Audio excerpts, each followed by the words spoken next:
Mga kapitbahay, kanguso, kapuso, mga kapamilya, o mga kasangbahay para wala nang magtampo. Let's do a quick reality check po. Imagine this scenario. Kadarating mo pa lamang sa family reunion ninyo o kaya naman sa birthday ng tita mo, hindi mo pa man naibababa yung bag mo sa okasyon, sasalubungin ka na agad ng pambansang bati na mas masakit pa sa breakup. Hala, parang lumalaki ka. Hala, parang tumataba ka ngayon. O di ba? Nanlamig ang buong katawan mo pero ang plot twist, 5 minutes later, pagkaupo mo sa pagkainan, ang sasabihin naman sa'yo ng mismo nagsabi niyan, "Uy, kumain ka pa. Marami kaming niluto, sayang naman kung hindi mauubos." So, ang gusto nila, kumuha ka pa ng kanin. So this is a vicious cycle of guilt, mixed signals, and social double standards. It is a crime against our mental and metabolic peace. At anong karaniwang reaksyon natin? Panic, mga kapatid. Biglang maghahanap ng kung ano-anong seasonal crash diets, bibili ng kung ano-anong tsaa online o magpapakagutom para lamang makaganti sa susunod na family gathering. But let us be real. Those panic-induced, guilt-driven diets are dangerous, are temporary, and are clinically useless.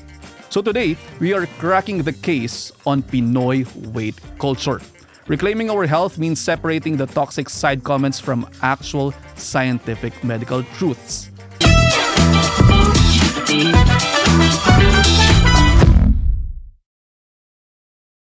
At meron po tayong bisita na makikitambay dito sa ating klinika, mga kapitbahay, mga kapuso, mga kanguso, mga kasangbahay, mga kapamilya, mga kapatid para wala na magtampo. Buena mano treat ng ating podcast. Sa wakas, makakasama na natin siya sa kwentuhan ngayong araw.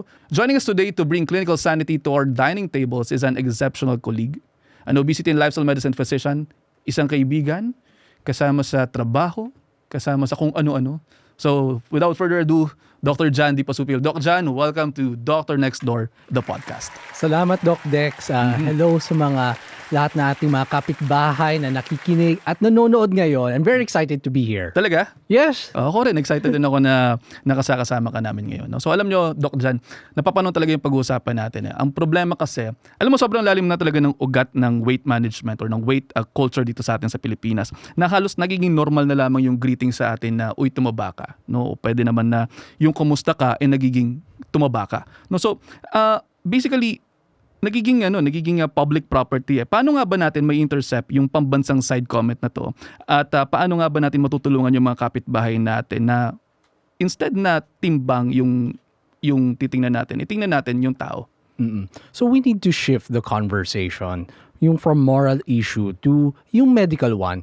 Yung kapag sinabihan ka ng isang tao na, "Uy, tumaba ka," no? Yung underlying cultural assumption kasi natin is that lack of discipline, hindi ka nag-exercise, ang tamad mo, wala silang control sa sarili.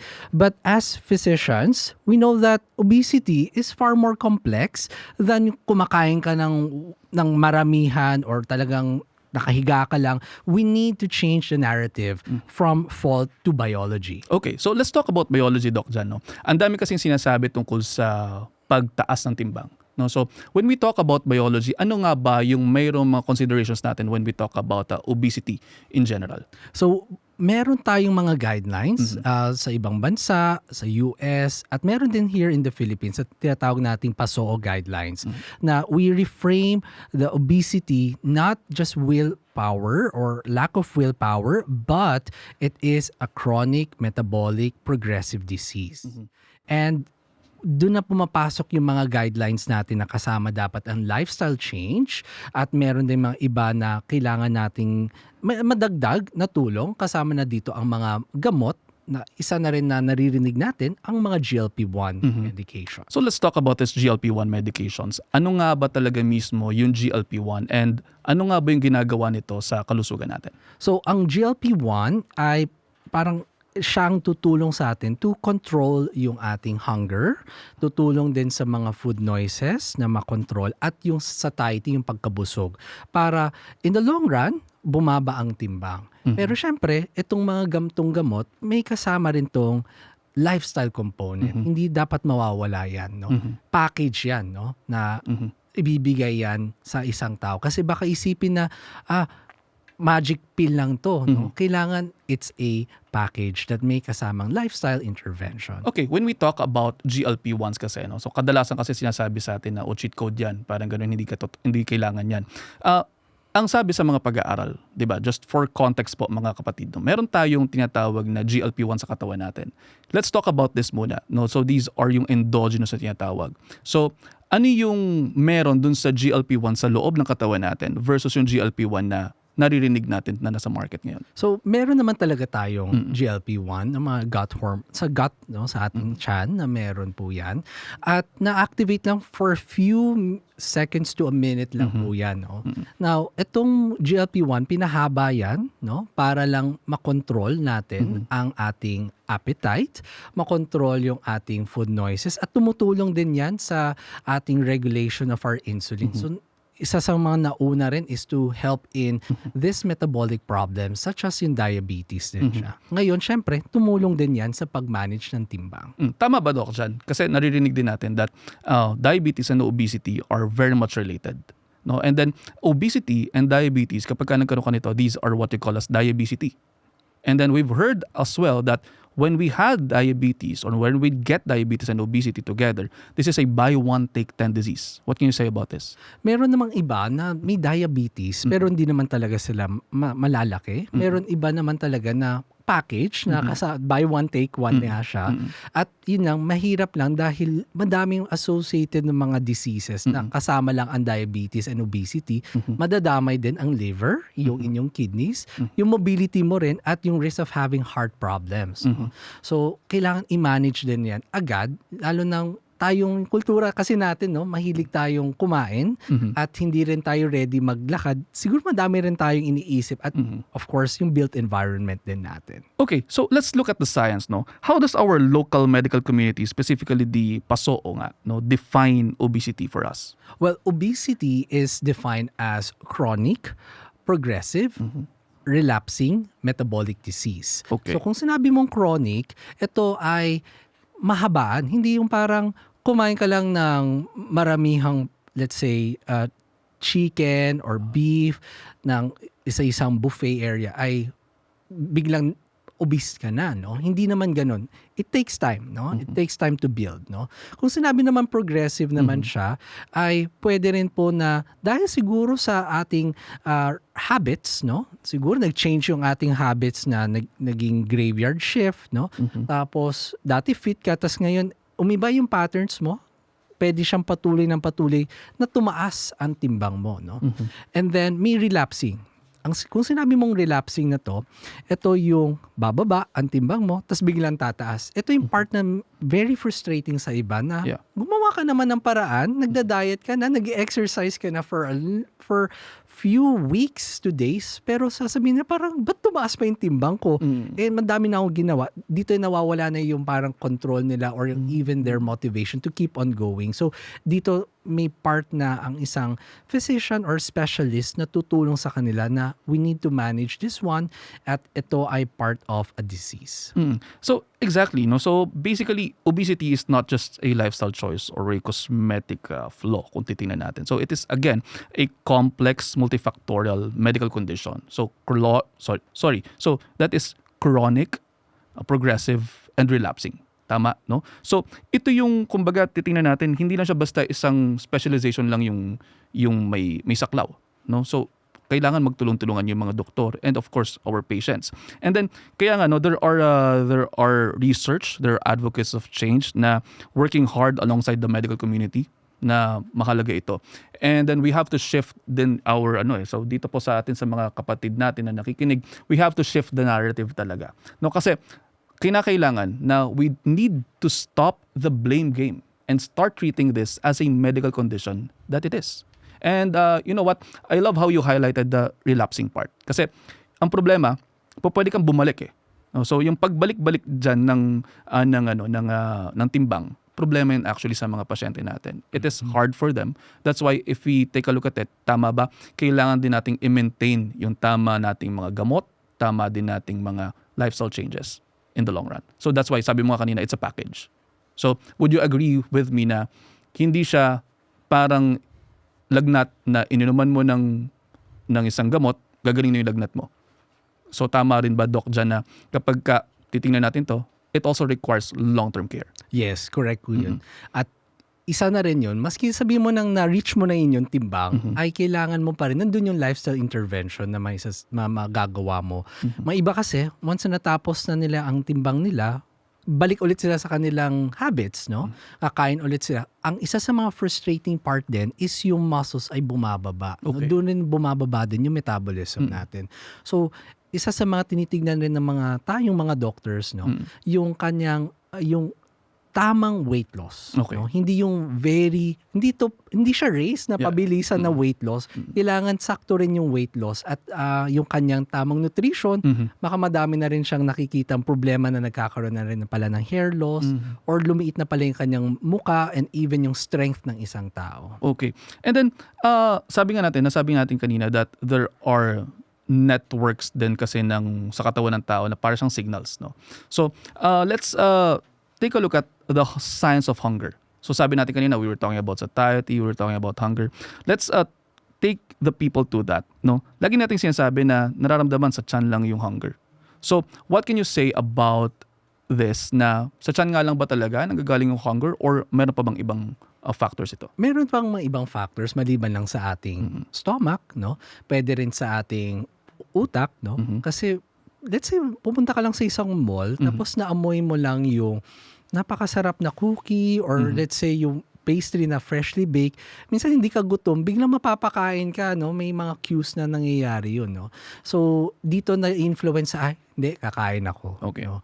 Though, kahit pa paano, nag-uusap yan, no? Yung brain at yung ating gut, no? So, meron silang network, no? So, dito si GLP-1, tutulong po siya to have that right connection, this messenger, na from the gut going to the brain, no? Para i-notify mo ako na, pagbusog na ako. Okay. Notify mo naman na ako na, kailangan natin i-control yung mga ganyang mga food noises na yan. So para siyang knobs sa mga volume natin na parang konting hina do sa hunger, konting up doon sa appetite. Parang gano'n. Gano'n siya pa. Ganun din siya. Lalo na kung meron kang will, kailangan mo lang ng tulong na i-control siya. So dun gagana na mafe-feel mo, buti na lang may ganito. Okay. Kasi may ibang tao talagang nahihirapan sa pag-control. May iba naman tao na, kaya-kaya ko i-control. Bigyan mo lang ako ng ganito, kakainin ko. Sa iba, merong mga factors na hindi nila magagawa talaga. So that's where the GLP-1 could help in controlling the hunger, helping in the cravings, and also dun sa satiety. Okay, so hunger, cravings, appetite, ito yung mga tinatawag natin na mga hedonic hunger, minsan hungry brain, hungry gut, no, na kailangan nating isolve. So GLP-1s, ito kasi ngayon lang na-highlight. Tama ba na ngayon lang talaga ito or matagal na to?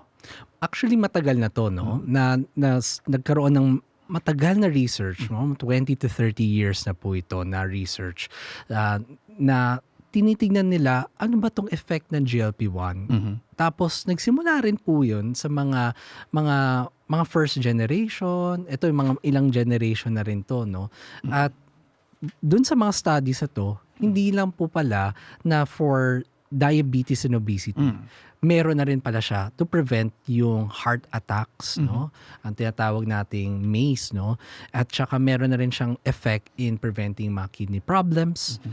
Even the mobility. Kasi isa sa mga problems ng obesity, hindi ka makalakad ng tama, no? Maski sabi mo nang pumunta ka sa stage kasama ng anak mo, hindi ka makakalakad kasi masakit sa tuhod. Pero once you've lost weight, madaling ka paano makagalaw and really helps the confidence of a person, the self-esteem. So, there are a lot of diseases associated with obesity. At kung kahit paano nakatulong na i-bring down that weight, mapapunta lang sa ideal or maybe within that range of the normal weight, ay tutulong na po yan to prevent those kinds of diseases and helping with the person's overall health. And now, let's put our lifestyle medicine hats. So, we are both lifestyle medicine doctors.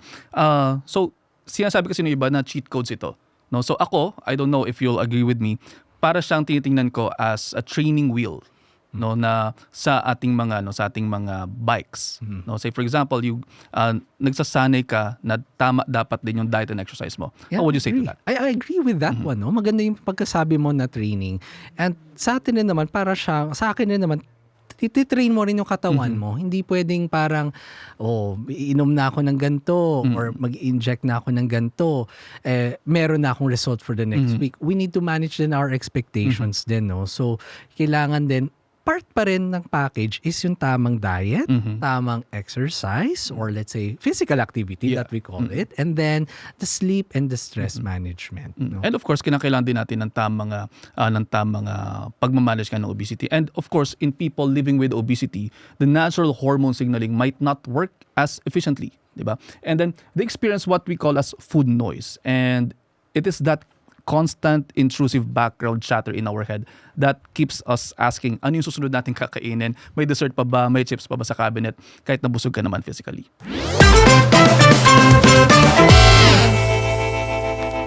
Anyway, ayan, break muna po tayo sa heavy science mga kapitbahay, no? Dahil oras na para mag-inject ng konting adrenaline at ng konting stress relief. Ito po sa ating biological investigation na ito, kinakailangan talaga natin ng rest.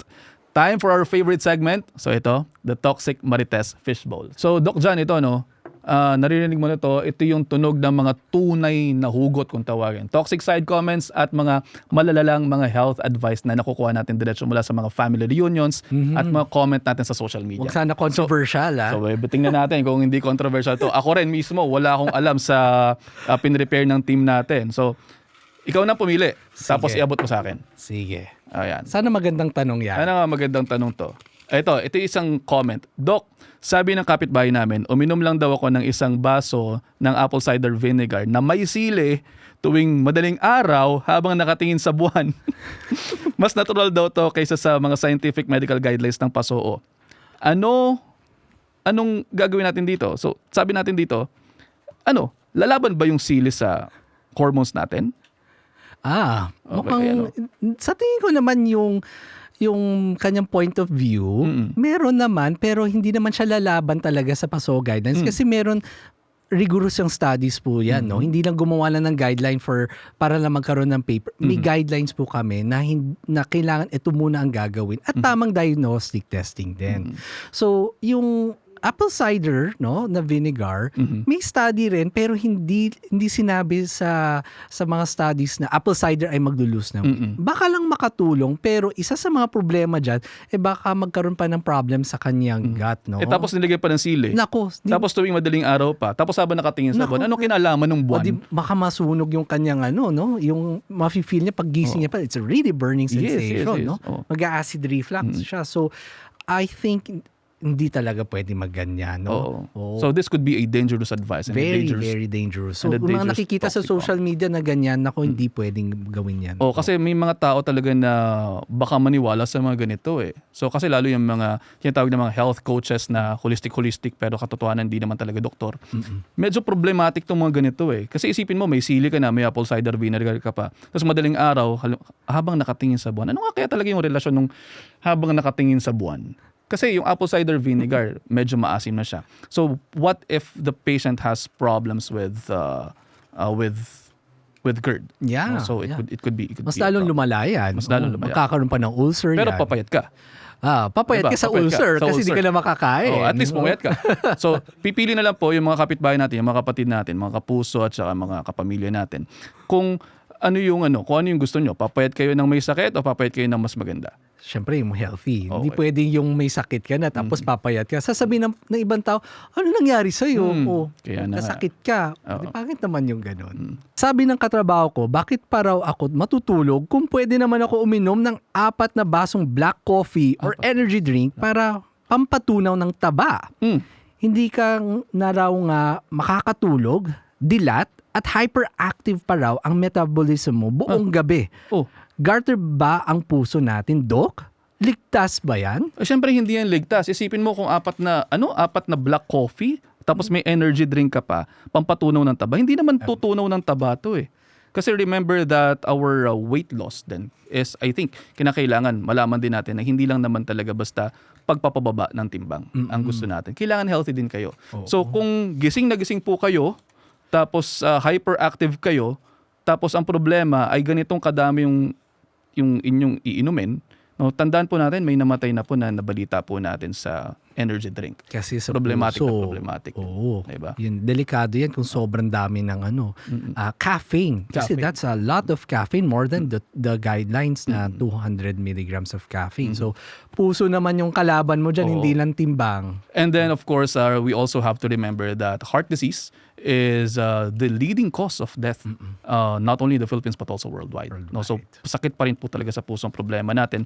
At itong mga ganitong klase ng komento, itong mga ganitong klase ng mga advice, medyo kinakailangan po natin na siguro ayusin at maging ika nga ay social media literate. No? So, isang problema. So, kukuha ulit ako ng isa. So, ito, sabi nung isang nag-comment, Doc, nagagalit yung asawa ko kapag kumakain ako ng instant noodles at potato chips habang nanonood ng K-drama sa madaling araw para pampawala ng stress. Ang sabi ko sa kanya, pinagpapawisan naman ako habang umiiyak sa climax ng serye. Counted ba bilang calorie burning cardio ang heartbreak at iyak sa puyat? So, ibig sabihin, isipin mo para tayo nag-exam dito, no? Ang tanong lang niya talaga, nandun sa dulo, yung haba ng stem, ang tanong lang niya, counted ba bilang calorie burning cardio yung heartbreak at iyak sa puyat? Actually, no, yung yan na nakaupo ka lang, tsaka meron sigurong pagsasalita, may calorie na nagagamit naman Yes, tayo. Pero not enough to compensate sa yan, it's a a junk and high caloric o mataas yung calories na Yes. kinakain mo from that instant noodles and the potato chips. So yan yung problem. Pangalawa, sleep. So sleep deprivation yan eh. So kung kulang yung tulog mo, magsasend rin ng signal yan sa the next day na kulang ka sa tulog. So gagawin ng katawan mo, i-control niya rin yung energy mo din, yung metabolism mo, baka maapektado rin sa ganyan.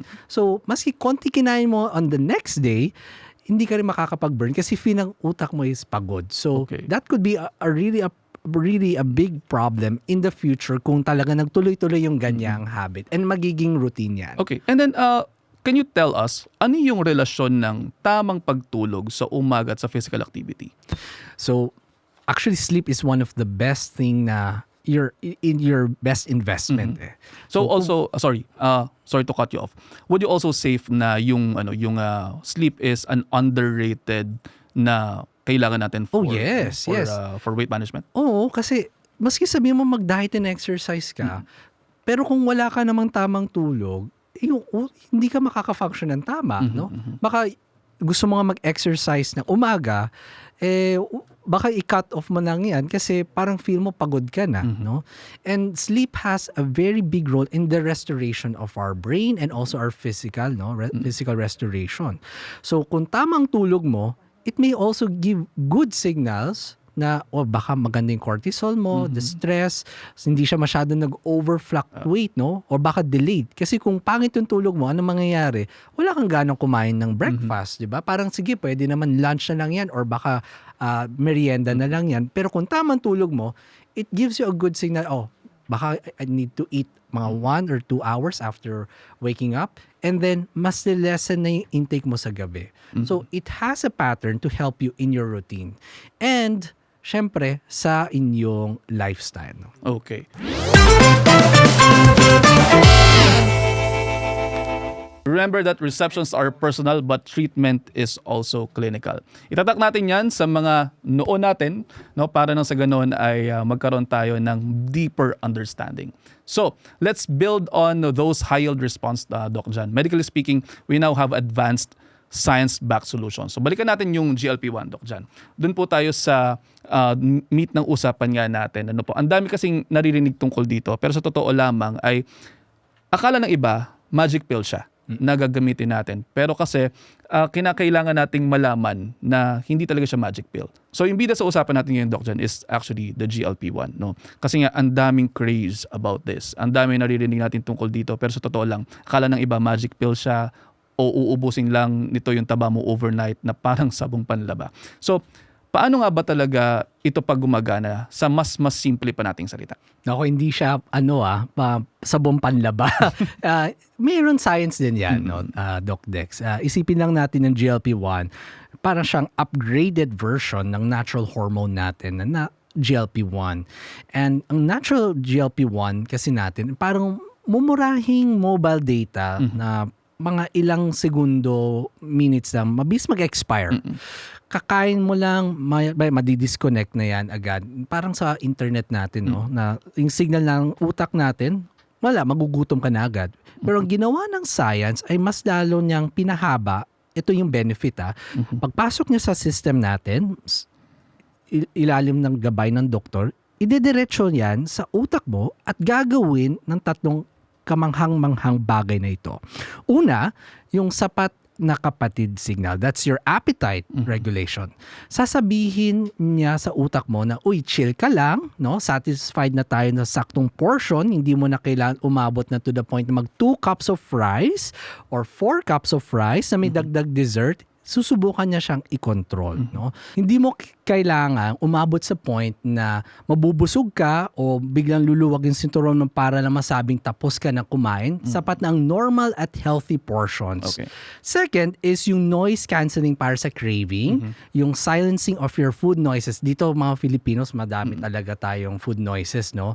Itong food noises na to ay boses sa utak na kakatapos mo lang mag-lunch, merong bubulong sa'yo ng sige, magkain ka ng pandesal, kakain ka ng gantong mga dessert, chocolate, o natitira sa cabinet mo at ginagawa ng GLP-1 para siyang noise cancelling ng headphones na at manahimik ka, no? Subukan mo lang mag-control, meron pa ikang kakainin mamayang 3 to 4 hours. So it helps you with your emotional control then. The third one is yung traffic control sa tiyan. Ito yung delayed gastric emptying, no? So minsan, sarap-sarap ng kain mo, no? Gusto mo nang parang siya na magsasabi, kukontrol ko na. Mas mapapabilis niya yun, no? Ito ay isa sa pinakamagandang effect, lalo na kung favorite food mo siya, makokontrol mo siya, ay, sige, baka pwede pa yung mamayang gabi. Susubukan niya rin tong baka for the next day. So, ito ay magkokontrol din ng inyong blood sugar level, lalo na sa panggabi, no?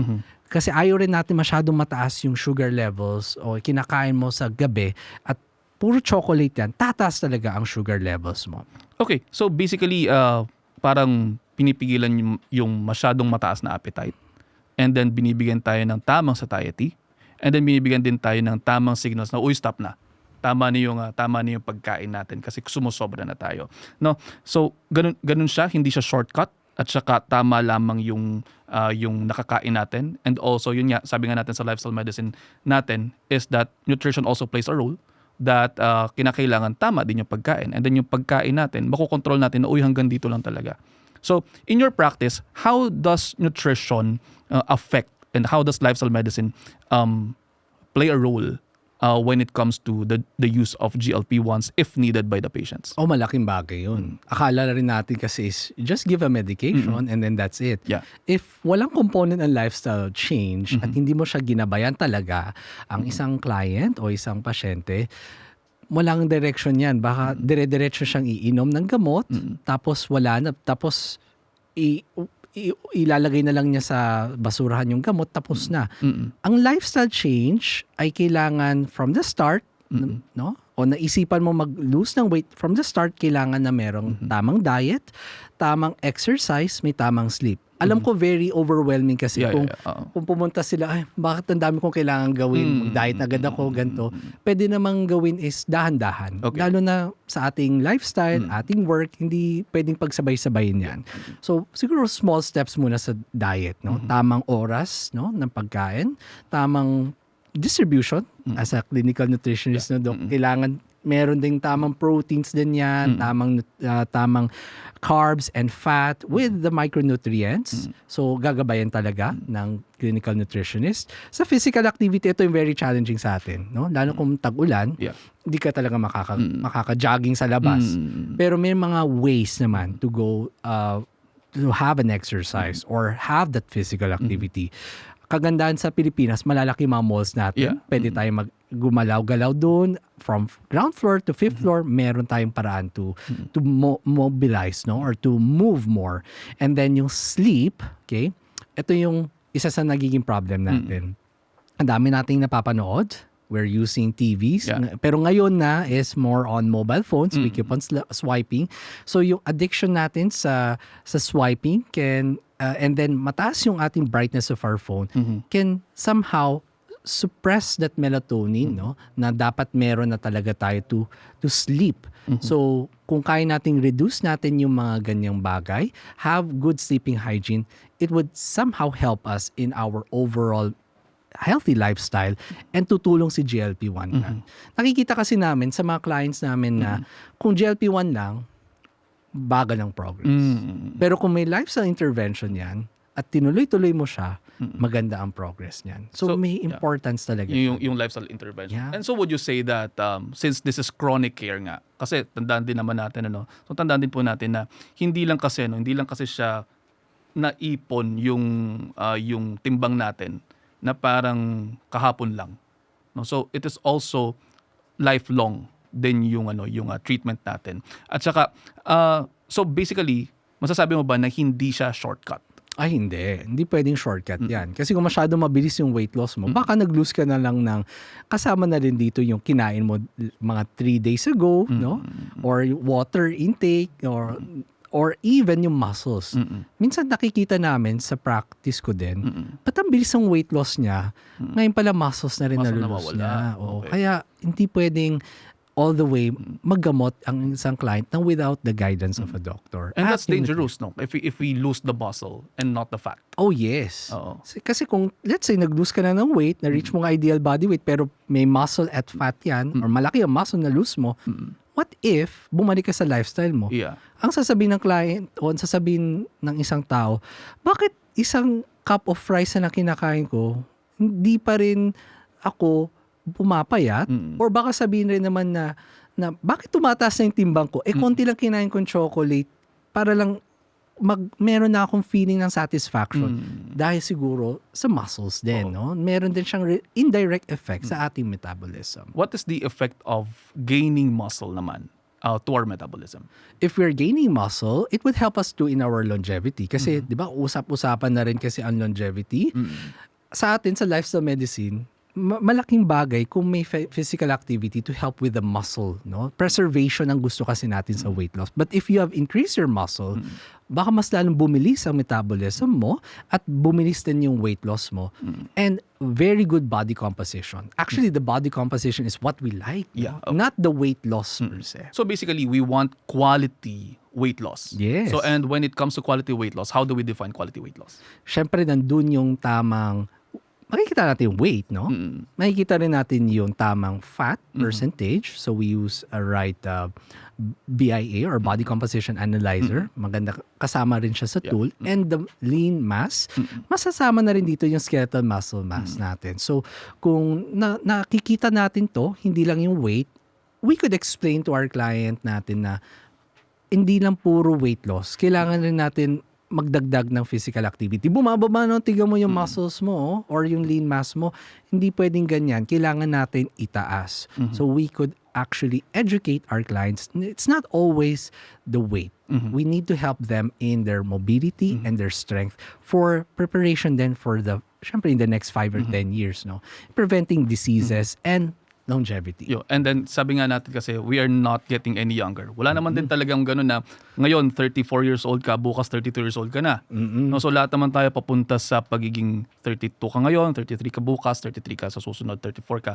So basically papaangat yung age natin. So kinakailangan talaga natin maging okay tayo sa ating weight management. Not just giving weight loss, but quality weight loss, which is kailangan tumataas din yung ating muscle formation. Definitely. I like that. Quality weight loss. Yes, no? quality weight loss. Guys, time out. May nagtanong, ang pagiging overweight or obese nga ba ay dahil lamang sa kawalan ng self-control o dahil sa lakas kumain ng kanin? Clinical reality check, mga kapatid, obesity is a complex metabolic disease recognized by medical experts worldwide. When you lose weight, your hormones actively fight back to make you hungrier. Tandaan, the body is built for survival at hindi mo kasalanan ang biology mo. Let's stop the self-blame and let's talk to a doctor who actually understands metabolic science. Hindi yung pseudoscience na basta magtatanggal ka lamang ng isang food group ay ayos na. Ang dapat ay yung mayroong basihan kung ano nga ba talaga ang kinakailangan mo sa pangangatawan mo. Mahalaga ang pagpapababa ng timbang dahil ito ay risk factor sa maraming mga sakit, halimbawa hypertension, diabetes, sakit sa puso, and even cancer. Kaya again, let's break the stigma. If you need help, narito lamang kami. See you sa clinic at visit novocare.ph so that we can all live lighter. Ingat! So now, let's talk about the healing process, Doc Jan. Ano po? How do we help our patients and listeners build psychological and physical armor against yung sabi na natin kanina, going back to the intro natin kanina, yung hala tumaba ka comment culture. So if we are to rewrite their prescription for success, how do we shift their metrics from the bathroom scale to real health markers? Okay, so yung mga sabihin lang muna natin, define muna natin tumaba culture, no?